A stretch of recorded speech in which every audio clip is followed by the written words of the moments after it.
પછી હું રહી જાઉં છું. પણ કઈ બજાર જવું છે મારે. કેમ કઈ કુશિંદર બજાર છે? ના ભાઈ ના ભાઈ ઘડી ઘડી પછી મેં બજાર નહીં જવાની યાર.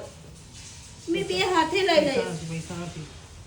પૈસા નહીં પપ્પા ભાઈ ચલો સોરી હમણાં બે 3 દિવસ અઠવાડિયું રડે હું કરવા હારું કશો વાંધો નહીં તને નહીં લઈ આલે પપ્પા હાડી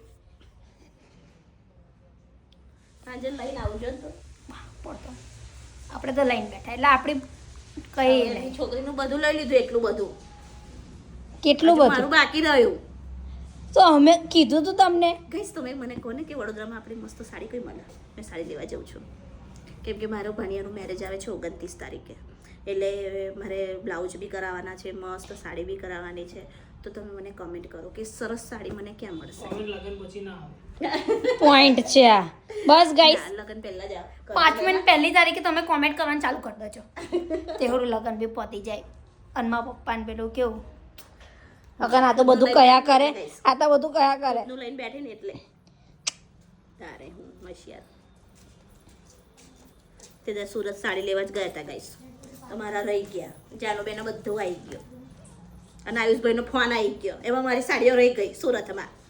તો અમે કીધું તમારા છોકરાને કહે ને કે ફોન ના લઈશ એવું છોકરા તારે હું ખોટા ઘર કામના ખોટાએ ખર્ચા કરાવડાયા તારો જ છોકરો ઈચ્છા તો એવી છે કે પાછી એક ચક્કર મારી આવું સુરતમાં જાઓ કે બરોડામાં કે તો કોઈ દિવસ સુરત સાડીઓ દેખા લીધી નહીં યાર આપણે. સુરત બેસ્ટ છે ગાઈસ સુરત બેસ્ટ છે ને કપડાં માટે અને એવી સાડી માટે તમે કોમેન્ટ કરજો પાછા એવું ના કહેતા હા તમે સુરતવાળા છે એટલે તમે સુરતનું એવું નથી સુરતમાં સાડી મળે છે ચલો જાઓ જય શ્રી કૃષ્ણ.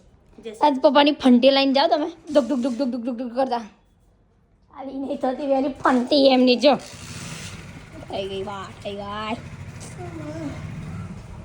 આજે તો ગાઈઝ અમારે લાઇટોય નહીં મતલબ લાઇટો એટલે નહીં કે કાલે છે ને મસ્ત ભડકો થયો હતો અમારા ગલીમાં કઈ નહીં મમ્મી પપ્પા તને નહીં લઈ આલે પપ્પા તને નહીં લઈ આલે સાડી કોમેન્ટ કરજો. નહીં લઈ આલે પપ્પા તને સાડી બાય